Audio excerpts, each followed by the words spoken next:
Hi there, Celia Gates here, founder of the Global Brainstorm and creator of this incredibly powerful weather forecast way of working. Now, I've been sharing a series of video snippets with you over the last few weeks, and that's because I'm part of this video blogging challenge along with a whole load of other incredibly inspiring women.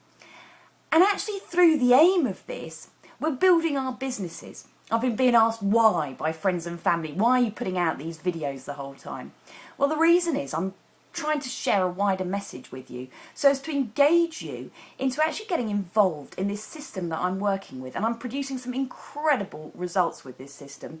I've had people turn around and say that it was by far the most strongest tool they'd ever used online, and bearing in mind this is beta testing kind of presented as a PowerPoint slideshow at the moment, so there's a lot of work that needs to be done to evolve the kind of presentation of it. But in terms of the benefits that it offers you, I've had CEOs turn around and say to me that that was worth $750,000 extra income to their business on the back of a 15-minute session. I've had other people turn around and say that they've overcome their inherent fears, that they can now clearly see the bigger picture and know what action steps they can take immediately to take them there. And actually, the more I'm using it, the more I'm realising that it's all about how we engage our brains. How we engage, whether we call it the left and right hand side, the critical, the creative sides together, so that we really start to generate these incredible ideas, so that we focus our intentions much more precisely, and we're then able to see how we can move forward. And actually, this all boils back to brainstorming. Knowing how to brainstorm is an incredibly powerful, valuable skill to have, and indeed something which you should be practicing and refining the whole time.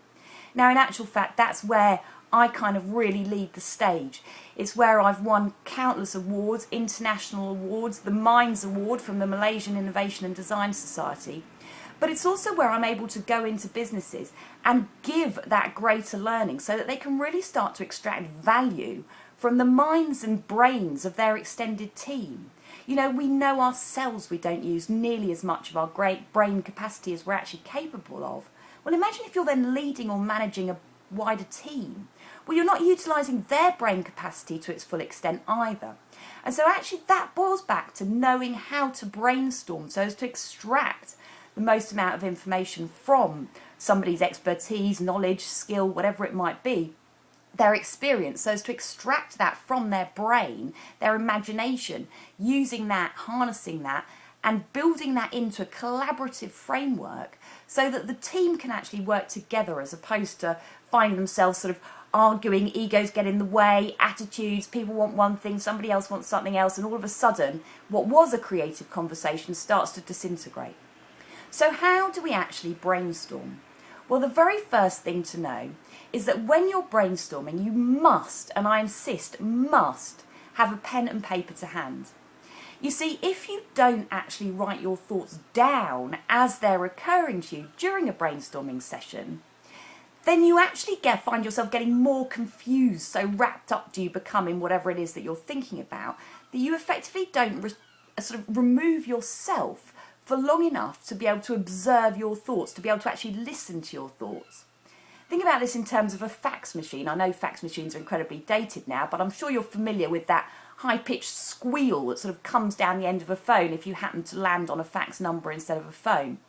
Well, that high-pitched squeal is actually data being transmitted at such speed and in such density that it's impossible for us as human beings to actually decipher what that data contains until it goes through the process of being printed out on the fax machine.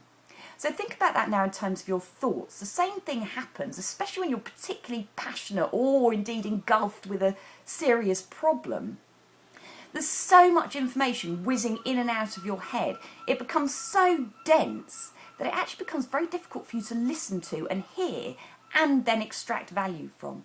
So in order to brainstorm successfully, my first tip, and I'm going to be sharing loads more with you throughout the coming videos over the week ahead, my very first tip is write your thoughts down and make sure that you do that on a large piece of plain paper. Now, it is important that it's plain paper because, believe it or not, the lines on lined paper are going to interfere with your thoughts and stop you from thinking straight. So you need to have that blank canvas in front of you, and ideally you need to start with a state of mind that reflects that blank canvas. Let go of those worries and concerns, go out for a run beforehand, do a little bit of meditation, close your eyes, concentrate on your breathing, shake yourself out, clear your head, and then start a brainstorming session. So start with a pen and paper, a blank paper, a clear head, and then get creative. Tune back in tomorrow to listen for more. Thanks for listening.